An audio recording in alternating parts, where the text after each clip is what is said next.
natin ang salita ng Panginoon.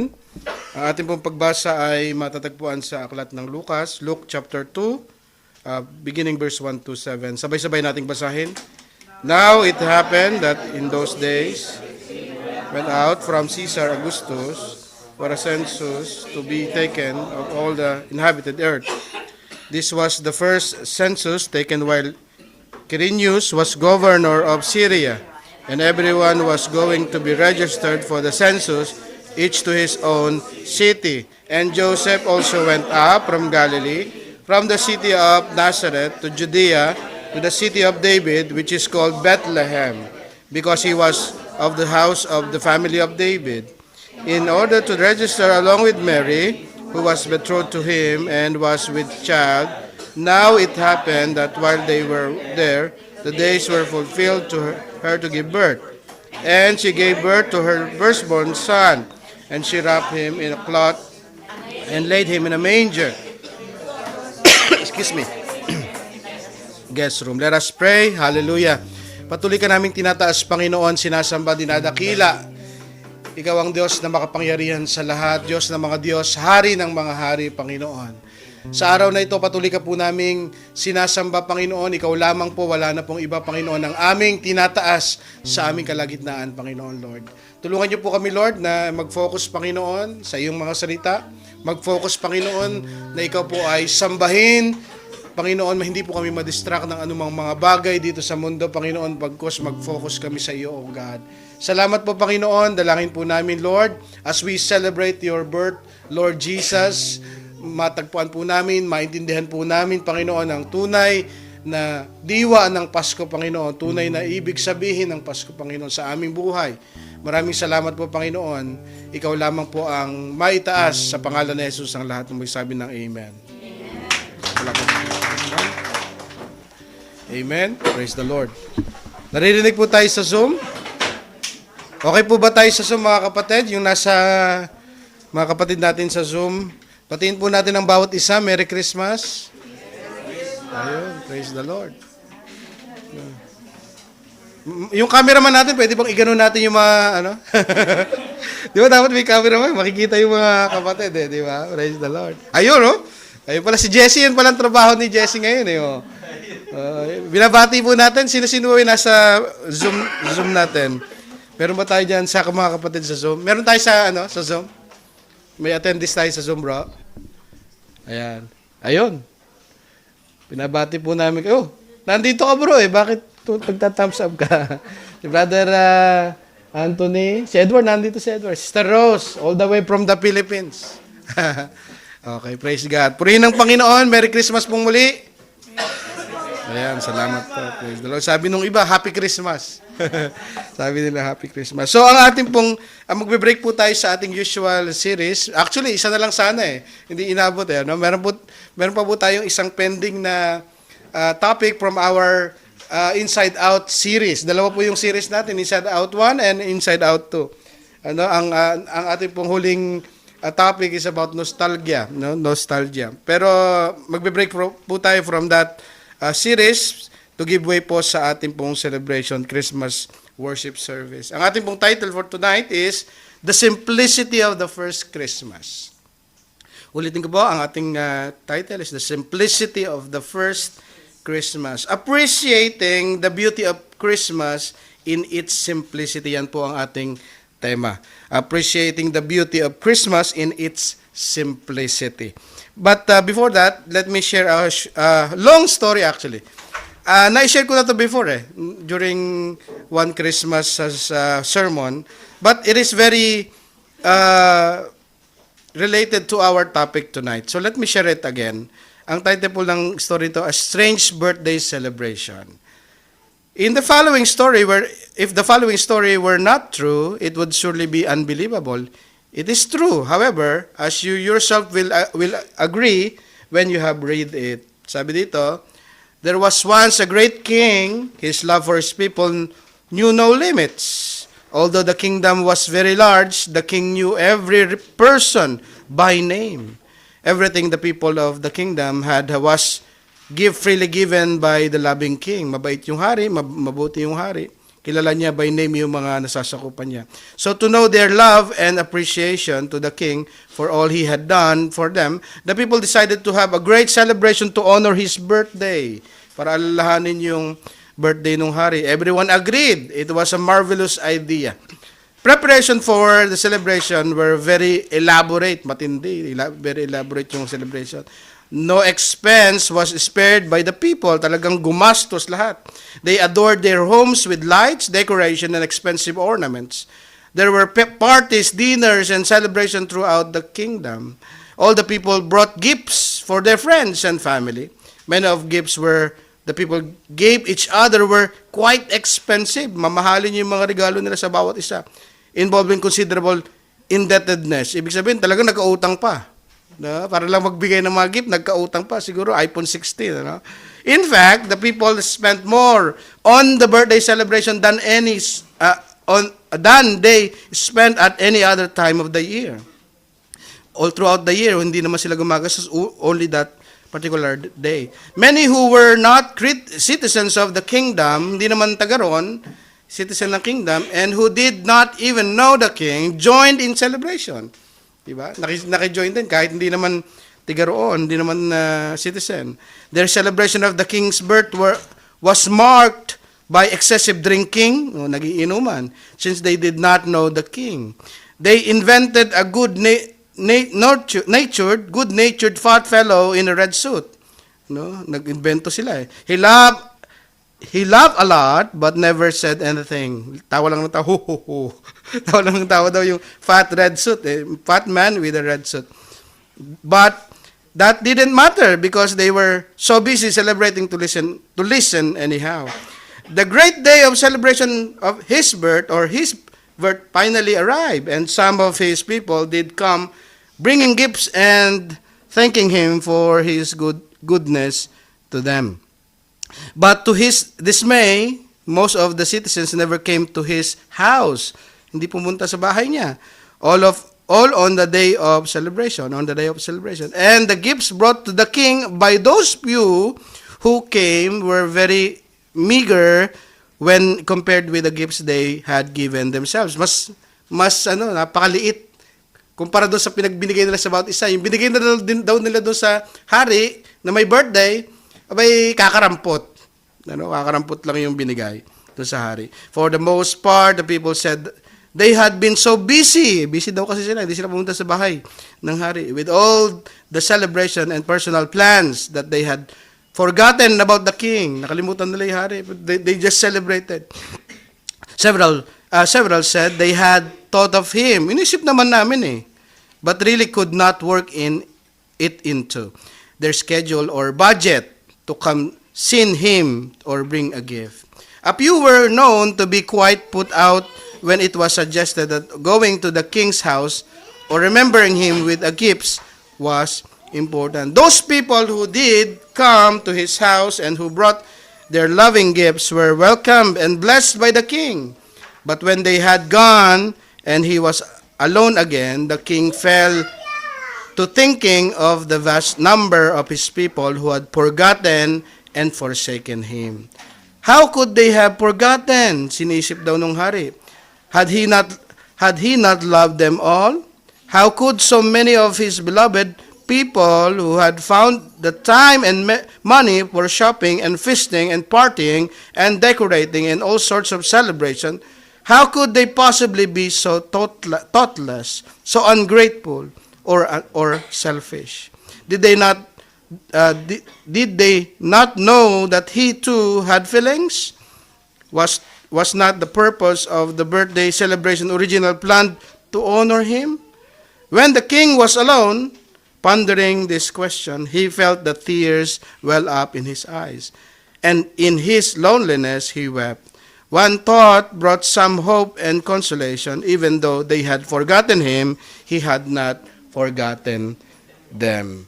No. Ito po ay very related sa ating topic. Kamusta yung ating celebration? Naaalala ba natin yung may birthday? Minsan gano'n, no? We had so much celebration, lalong-lalo sa Pilipinas, September pa lang nagsisimula na yung celebration. But hindi naaalala ano ba yung diwa ng totoong Pasko? Ano ba yung diwa ng totoong diwa ng Pasko. Excuse me. To give way to our celebration, we will not continue our Inside Out series. Today, let us discover and appreciate the beauty of Christmas in its simplicity. Yung napakasimpleng unang-unang Pasko, let us appreciate that. Amen. Number one, let us understand the simplicity of its occurrence. The simplicity of its occurrence. Yung event, napakasimple ng event ng kapanganakan ng Panginoong Kristo na hindi natatabunan ng maraming kung ano-anong mga bagay. Sabi ng Luke 2:6-7, sabi niya, it happened that while they were there, the days were fulfilled for her to give birth. Si Mary ito. And she gave birth to her firstborn son. And she wrapped him in cloths and laid him in a manger. Because there was no place for them in the guest. Napakasimple. Hari ng mga hari, Diyos ng mga Diyos, nagkatawang tao pero walang lugar para sa Kanya. Pinanganak lamang sa sabsaban. We all know that December 25 is not the exact day Jesus was born. Hindi naman pinanganak ang Panginoon exactly. Wala namang nakakaalam ng kapanganakan ng Panginoong Jesucristong eksakto. 'Di ba? Alam naman natin siguro 'yan, ano mga kapatid. It's a very very known fact for everyone. We all know that December 25 is not the exact day Jesus was born. For first 300 years, magkakaroon tayong konting history. For first 300 years following the death of Jesus, Christianity grew. But Christians suffered persecution under the cruel Roman Empire for 300 years. Hindi sineselebrate ang Christmas. Walang nagse-celebrate nito ng December 25. Probably some people, some group of Christians, they are commemorating the birth of Jesus, but no one, in a general sense, in the majority of Christianity, walang nagse-celebrate for 300. Puro persecution under the Roman Empire. Emperor Constantine, because Christians became Christian. He was the first Christian emperor. Kung nadinig niyo na po si Emperor Constantine o tinatawag na Constantine the Great. Siya po ay isang makapangyarihang Roman Empire emperor. Ang nangyari, naging Christian siya. Isipin niyo na lang, isang presidente ng isang makapangyarihang isang pangalang bansa, tapos naging Christian. Walang Christian na emperor all throughout the history. Siya lamang. Emperor Constantine became Christian. First Christian emperor, actually. Because of vision he saw at the Battle of Milvian Bridge. Constantine saw a sign of the cross in the sky. I think nilagay ko dyan And the words, in the sign thou shalt conquer. Naging Christian si Emperor Constantine, isang pinakapangyarihang emperor sa Roman world. Naging Christian siya kasi nakakita siya ng sign sa langit ng cross. Nakita niya na in a word, sabi doon, in this cross you shall conquer. Magtatagumpay ka. So from that moment naging Christian siya, tapos ginawa niyang talisman, parang anting-anting yung cross. Kaya pag nakikipag-battle sila, yung cross, yung sword nila ay hugis cross. Andyan ayan. Sabi niya, Constantine saw the sign of the cross, sky, and the words, in the sign thou shalt conquer. Yung sign of the cross. The authority of Constantine became the universal bishop of the church. Kasi naging Christian siya, makapangyarihan siya, so ginawa siyang universal bishop. Naging universal bishop siya ng simbahang Katoliko. December 25 is the day many pagan celebration is being held. Hindi lamang 25 Actually, during December, maraming pagan celebration. Ngayon, si Emperor Constantine, dahil naging Christian na siya, gusto niya lahat ng tao maging Christian. Ang ginawa ni Emperor Constantine, anong ginawa niya? Dineclare niya, December 25 is the day many pagan celebration is being held. By 336 AD, the Emperor Constantine trying to sanctify the day, gusto niya i-sanctify yung day ng day 25 at saka maraming celebration during December sanctify the day and Christianize the Roman world, established December 25 as the date when Christians celebrate Christ's birth. So nakita niyo yung picture, isang makapangyarihang leader, naging Christian, wala pang ganong emperor na naging Christian, at gusto niyang maging Christian lahat. Dahil marami nagsa-celebrate during December 25, hindi lamang 25, 23, 24, 25. During December, mid-December, last week ng December, maraming pagan celebration. So gusto niya maging Christian lahat ng tao. Maganda yung idea niya, maganda yung kanyang plano, pero merong pros and cons. Kaya ang ginawa niya, dineclare niyang December 25 ang birth ni Jesus Christ. So, kaya sineselebrate natin lahat ng mga Kristiyano ang December 25. There are many pros and cons of this action of Constantine. One pros is that we have a specific universal day we can celebrate the birth of Jesus. Di ba? Yun yung pros, yun yung positive dun eh. Lahat tayo merong specific day. Kasi before, wala pang specific day eh, na magse-celebrate ang buong Kristyanismo eh. Ang kabutihan ng ginawa ni Emperor Constantine, may day na tayo. Na sabay-sabay tayo magse-celebrate. Ang gulo kaya kapag, ako gusto ko March. Ako gusto ko April. May ang gulo. Di ba? Isang magandang bagay sa ginawa ni Emperor Constantine or the Universal Bishop, Bishop Constantine, ang nangyari, meron tayong specific day. But the problem, ang negative doon, yung cons na tinatawag, is that pagan celebration syncretized with Christian celebration. Ngayon, ang nangyari, dahil dineclare niya ang 25, okay sana dahil marami ng mga Kristiyano na nagse-celebrate 25 as birth ni Jesus. Ikaw, dati kang pagan worshiper, pagan idolaters. Ibang Diyos ang sinasamba mo. Tapos naging Christian ka. Inadapt mo yung mga practices mo na celebration during December 25, during those period, tapos isi-syncretize mo, paghahalu-haluin mo sa yung celebration. Yun ang nangyari, mga kapatid. Naging maraming paganistic elements ang Christmas. There are many pros and cons. Sabi ko nga, una, yung tinatawag na mistletoe. Alam natin yung mistletoe. Kissing under mistletoe. Hindi yan Christian eh. Paganistic element yan eh. In England, it was Druids who gathered sacred mistletoe during the month of December. Ito kinuha natin kay John MacArthur sa kanyang research. In England, it was the Druids who gathered sacred mistletoe. Sa kanila, sacred yung mistletoe eh. Yung, ano na yan, yung halaman na yan. Excuse me. During the month of December, when it ripened, kasi puti yan eh, nagiging red pagka December. And they made live sacrifices to their many gods. Mistletoe in ancient world symbolized love, peace, vivacity, and fertility. Hence, kissing under the mistletoe is practice. Di ba? Pati sa kanta ng Christmas song, hindi naman Christmas song, kissing under mistletoe. Di ba? Mga kantang gano'n eh. Hindi naman Christians. Anong kinalaman nung sa birth ni Jesus? Di ba? Anong kinalaman nung? Kaya nga sabi ko sa inyo, yung Christian celebration of Christmas, napapasukan kasi nga, maraming nagse-celebrate ng same paganistic celebration during the same period. Another thing is yung tinatawag na evergreen. Ano yung evergreen? In Roman world, during December 17 until 23. Hindi 25 kasi nagsasabi ng iba, yung Saturnalia ay 25. Hindi 25 yon. 17 until 23. They celebrated Saturnalia, named after their god of agriculture, Saturn. They celebrate this with feasting, drinking, and orgy. They often give gifts such as small idols, maliliit na idols, maliliit na mga Diyos-Diyosan. They also often give evergreen branches to their friends to hang on their houses. Hindi yan Christian origin, yung evergreen. Magbibigay sila ng evergreen para sa mga bahay ng mga magkakaibigan. Kasama yan sa Roman celebration of their God or yung tinatawag na Saturnalia. Yung tinatawag naman Yuletide, di ba na lagi natin nadidinig, Yuletide season na. Ano ba yung Yuletide?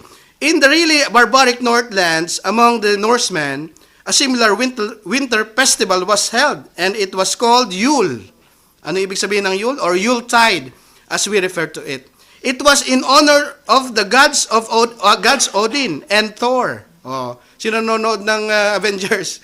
Si Thor. Tsaka si Odin. No? It involved feasting, music, drinking, to drunkenness from horns. Kaya, during their time, dahil yung iba pagan, nagiging Christian, they adopt Christmas, pero yung practice ng pag-iinuman, 'Di ba? Yung pagtatalik sa feast, nandun pa rin. 'Di ba? Paganistic pa rin yung pagse-celebrate. The music, drinking, drunkenness, and yung horns, no? Another thing, ito pa, common na common, Christmas elves. Anong kinalaman ng Christmas elves sa Pasko, sa tunay na Pasko? 'Di ba? Kapag Pasko, mayroong mga maliliit na Santa's small helper. Anong kinalaman ng sa tunay na Pasko, 'di ba? Yung Christmas elves, the origin of the elf are said to have been derived from Norse mythology. Galing sa Norse mythology mga elves eh. 'Di ba? Pag nanonood kayo ng mga Lord of the Rings, di ba? Yan mga elves. Mga Norse mythology, galing sa mga Norse mythology yan eh, which refers to the Alfar, also known as Huldulfolk or hidden folk.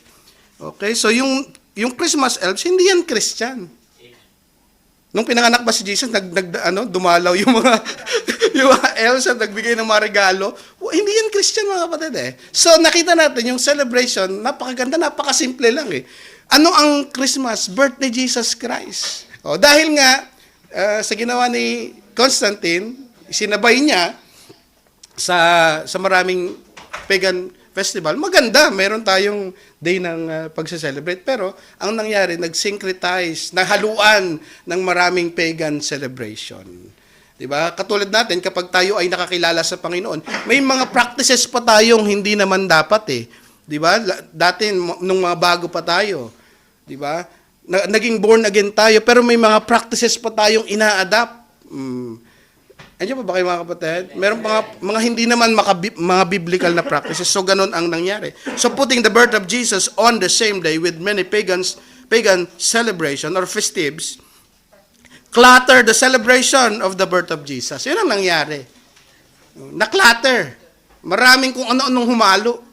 No? Clutter the birth of Jesus. The simplicity of Christ's birth syncretized with many pagan tradition. Celebration of Christmas became so complicated that it became difficult to uncomplicate it.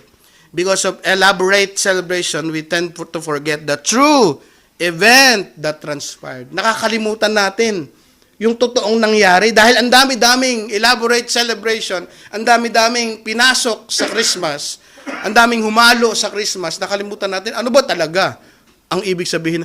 Pag tinanong mo yung bata, anong ibig sabihin ng Pasko? Santa. Si Santa. Anong ibig sabihin ng Pasko? Gifts. Sa mga matatanda, anong ibig sabihin ng Pasko? Sa Pilipinas, 13 month. Rebound. Yan ang naipapasok sa isip. Asa na si Jesus? Diba? Traffic. Ang daming elaborate. Christmas party.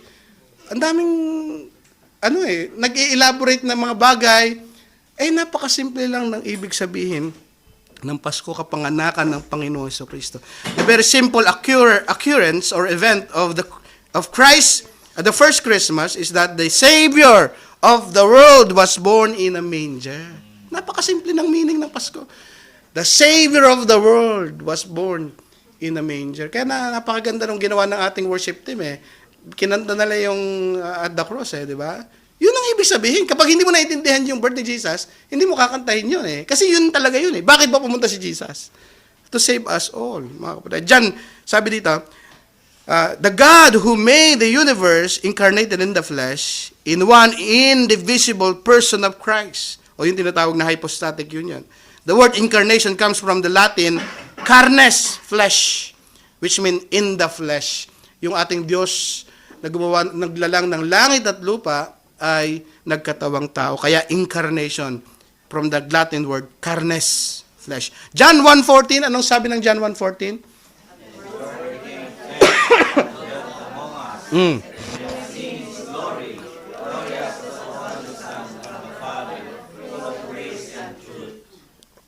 The Word became flesh and dwelt among us. Yung Word na kasama ng Diyos nung pasimula pa, magkasama sila ng Diyos Ama at ng Diyos Espiritu Santo, nang unang pa, from eternity past, ay nagkatawang tao. Yun ang ibig sabihin ng Pasko. The first Christmas was very simple. The King of Kings and the Lord of Lords was been born in a manger. Yun ang very simple meaning, kaya nga simplicity in its beauty ng Christmas. So simplicity in its event, yung event mismo, napakasimple mga kapatid. Pangalawa, simplicity of its purpose. Ano ba yung purpose ng Pasko? Napakasimple lang. Christmas should remind us of its true purpose. It is not about receiving material things we ever wish for. Kasi pagka sinabing Pasko, I wish for this, I wish for that, sana makamtan ko. Di ba?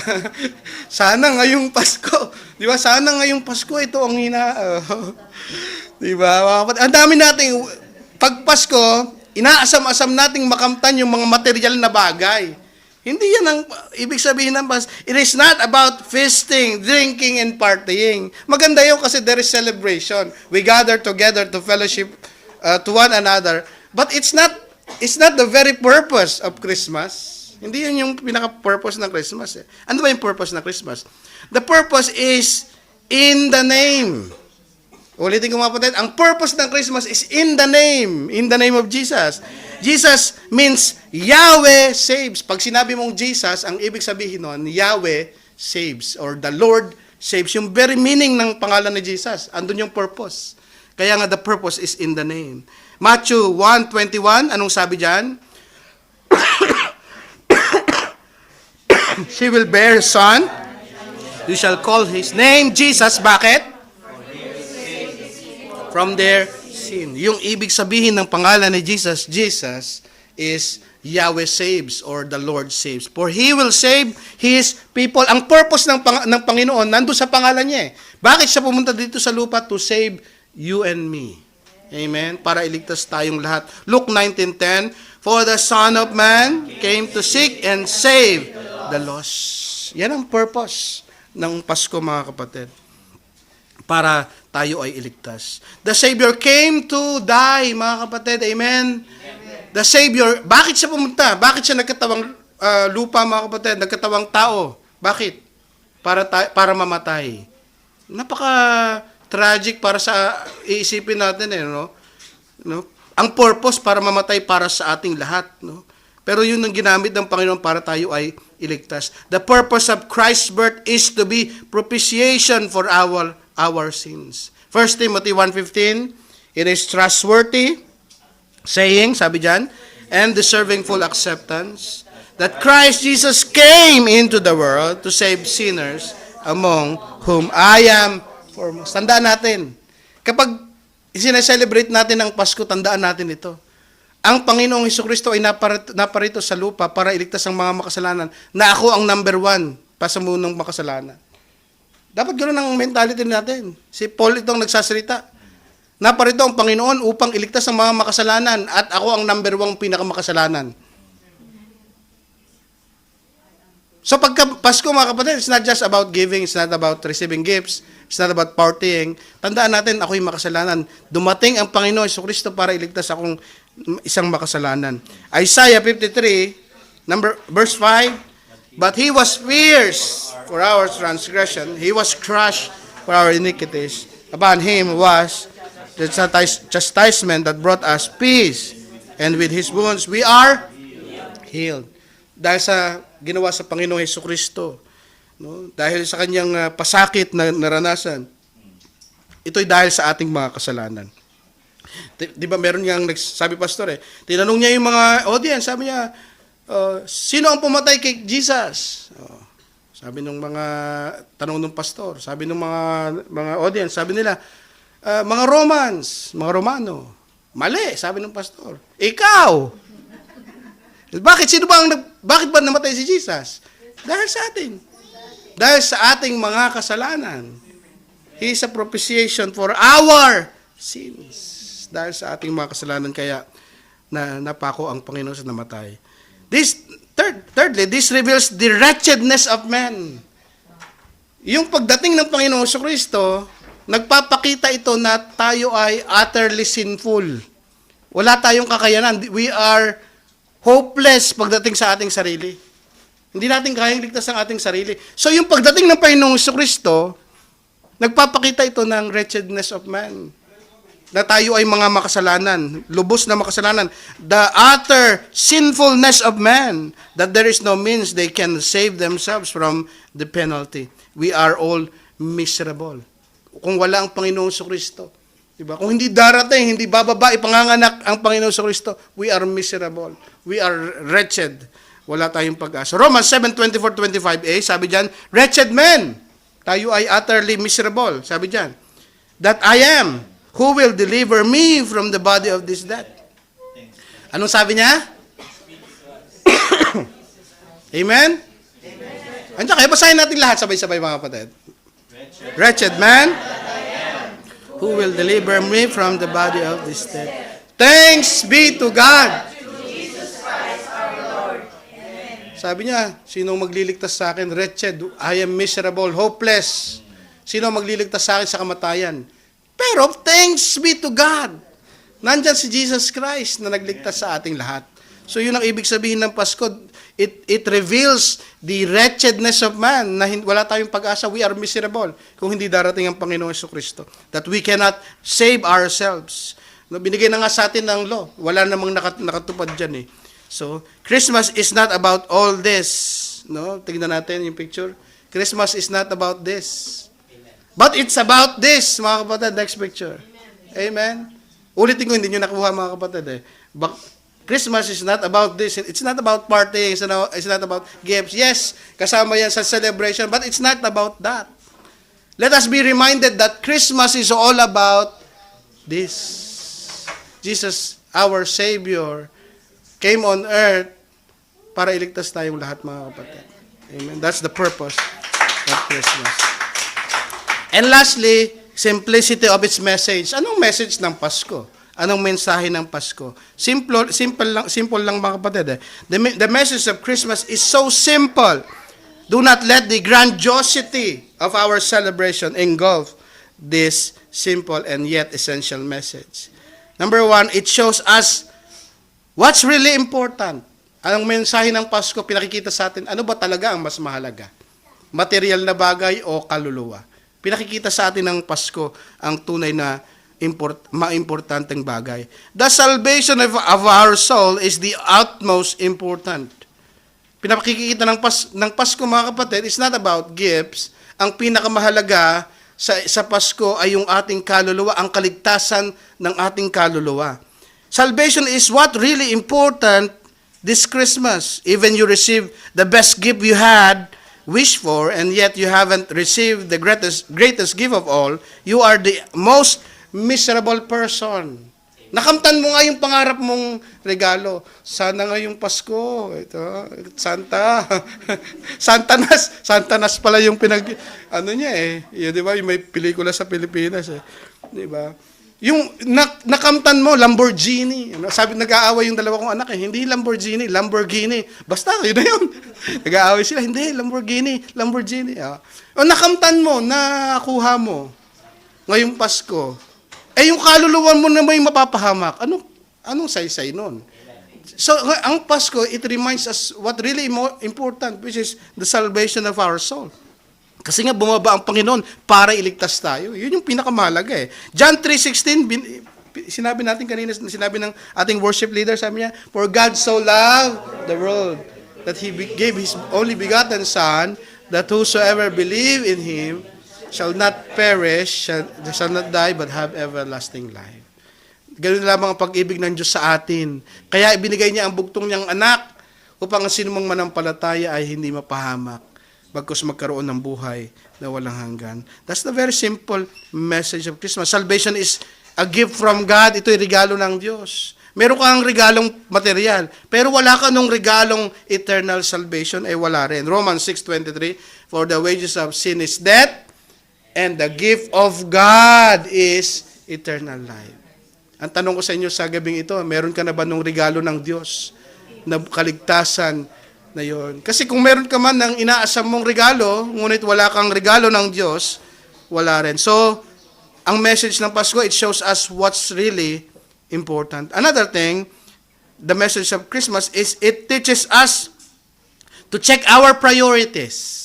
Ano yung mga bagay na inuuna natin? Ngayong Pasko, tinuturuan tayo ng simple na mensahe ng Pasko na i-prioritize yung mga bagay na dapat i-prioritize. The first Christmas teaches us that life is not about prosperity here on earth. Napakasimple. Hari ng mga hari, may-ari ng universe, gumawa ng langit at lupa, ginawa tayo lahat mga kapatid. Ngunit pinanganak sa sabsaban. Ipinapakita noon, it's not about material possession. Pero siya ang may-ari ng lahat ng bagay, pero pinanganak siya sa sabsaban dahil walang room sa guest room na kanilang tinuluyan. Oh. Pinakikita nyo na hindi, kasi ang tinuturo sa atin ng mundo, material things, magkamal ka ng mga material na bagay. Yan ang dapat mong unahin. Pero ito yung Pasko, unang Pasko, tinuturo sa atin na hindi yan ang priority. Hari ng mga hari, Diyos ng mga Diyos, pinanganak sa sabsaban mga kapatid. Because the first Christmas was so simple, it teaches us to focus on what really matters. Ano ba yung mahalaga? Amen? Our soul is more important than material things we run after. No? Ano yung mga hinabol-habol natin ng mga material na bagay? Hindi yan ang pinakamahalaga mga kapatid. Matthew 6:26, basahin natin. Ano sabi? Ano sabi diyan? What good will it be for someone to gain the whole world, yet forfeit their souls? Or what can anyone give in exchange of their souls? Hindi mo mabibili. Sabi ng iba, pagka may pera ka, kaya mo makamta ng lahat. Diba? Kaya ang mga tao, mga businessman, talagang humahabol sa pera. Pero hindi mo mabibili ang kaligtasan. Sabi nito, napakalinaw dito mga kapatid, oh. Or what can anyone give in exchange for their soul? Kahit na meron ka ng lahat ng bagay, hindi mo mabibili ang kaligtasan. So eternal is more important than temporal. Pinakikita ng simplicity of the first Christmas na yung eternal ang mahalaga kaysa sa temporal. Another thing, mensahe ng Pasko, unang Pasko, it admonishes us not to be prideful in life.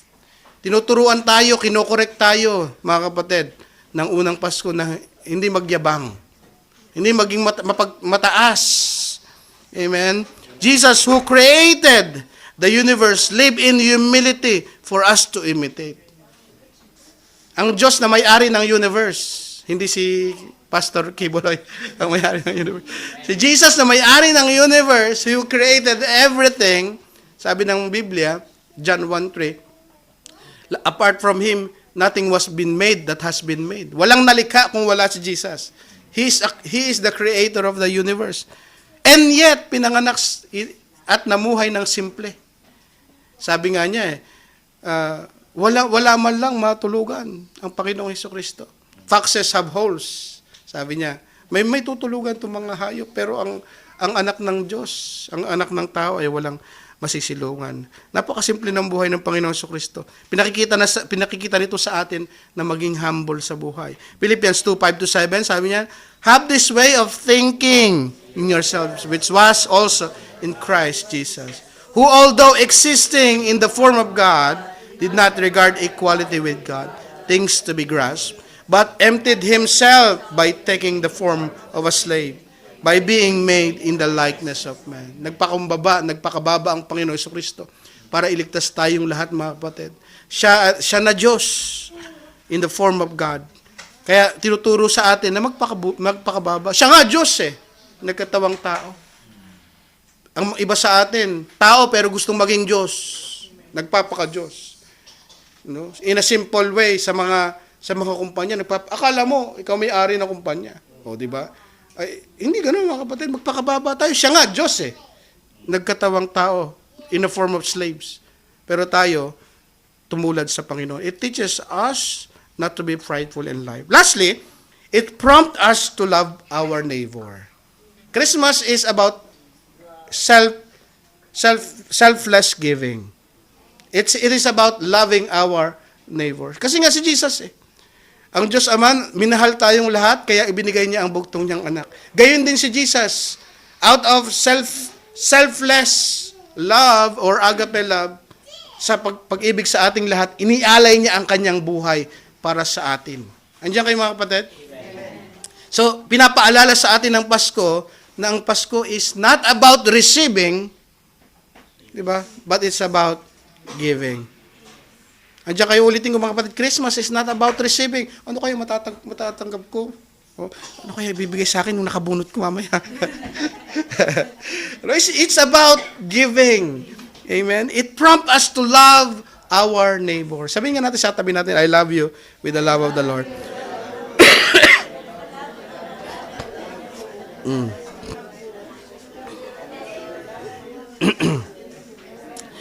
Amen. Jesus constantly teaching us by way of words and example to love our neighbors. To love even our enemies. Amen.